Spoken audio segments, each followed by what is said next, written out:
I couldn't tell you where my work began, and I can't tell you where it's going.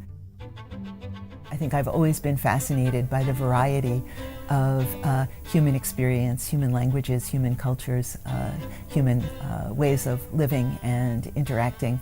So this has been something that has interested me forever.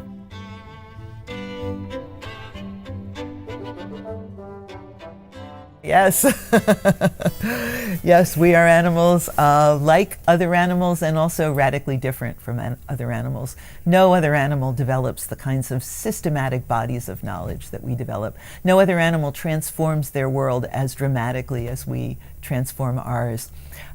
One of the really interesting things we learn in studying other animals is how similar we are to them and how different we are. And I think studies probing both those similarities and those differences are needed to really understand how human minds work. Well, I always tried to study adults.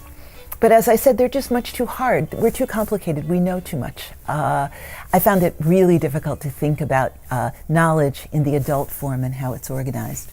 But when we study infants, we see creatures who know much less than we do, and yet have probably the most powerful learning capacities on the planet. So by studying them early, we can ask both what their initial abilities are and what the limits to those abilities are. And then we can follow them over time and see how children build on those abilities to start to work their way into our rich and vibrant cultures. We seem to be able to take everything that we know and relate it to everything else that we know, getting insights into all sorts of disparate phenomena through this kind of integrative intelligence. I've been really interested in where that comes from. And infants are an interesting population in which to look for it, because initially their understanding of different aspects of the world seems to be quite separate from one another. Even something as simple as their understanding, two different kinds of understanding of people. Understanding people as agents who act on the world and cause changes in it, and understanding people as social beings who share experiences with other social beings. Those seem to be quite separate for very young infants.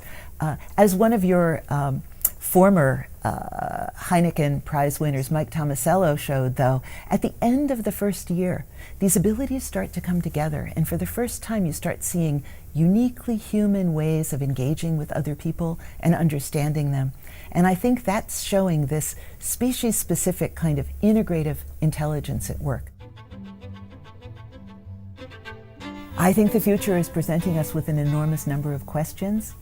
I think in order to address those questions, we're going to need cognitive science even more than we've needed it in the past. Now, I think it's fair to say that as long as we've existed as a species, in fact, even longer, some of the ancestors to the Homo sapiens, we've been technologists. We've been people who have transformed our environment, who've created tools, and through those tools transformed our lives and ourselves. But never has the pace of technological change been as rapid as it is now. It's so rapid today that within a single family, older siblings and younger siblings are growing up into somewhat different worlds.